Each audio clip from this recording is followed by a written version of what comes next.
আবু হুরায়রা রাদিয়াল্লাহু তাআলা আনহু হতে বর্ণিত, নবী করিম সাল্লাল্লাহু আলাইহি ওয়াসাল্লাম বলেছেন, একদিন এক লোক কোনো এক মরু প্রান্তরে সফর করছিলেন।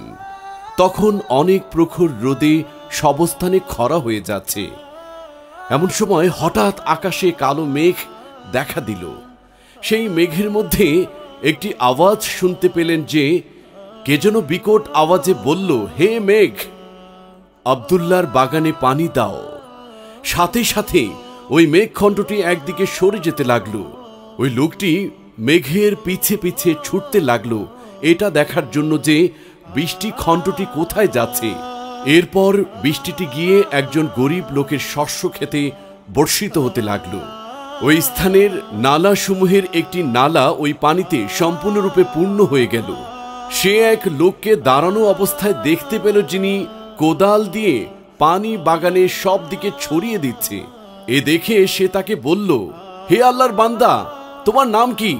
সে বলল, আমার নাম আব্দুল্লাহ, যা তিনি মেঘখণ্ডের মাঝে শুনতে পেয়েছিলেন। তারপর বাগানের মালিক তাকে জিজ্ঞেস করল, হে আল্লাহর বান্দা, তুমি আমার নাম জানতে চাইলে কেন? উত্তরে সে বলল যে মেঘের এ পানি এর মাঝে আমি এ আওয়াজ শুনতে পেয়েছি, তোমার নাম নিয়ে বলছে যে অমুকের বাগানে পানি দাও। এরপর বলল, তুমি এ বাগানে কি এমন করো?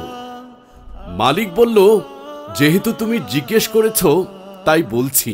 প্রথমে আমি এ বাগানের উৎপন্ন ফসলের হিসাব করি, অতঃপর এর 1/3 সদকা করি, আরও 1/3 আমিও আমার পরিবার পরিজনের জন্য রাখি এবং 1/3 বাগানের উন্নয়নের কাজে খরচ করি।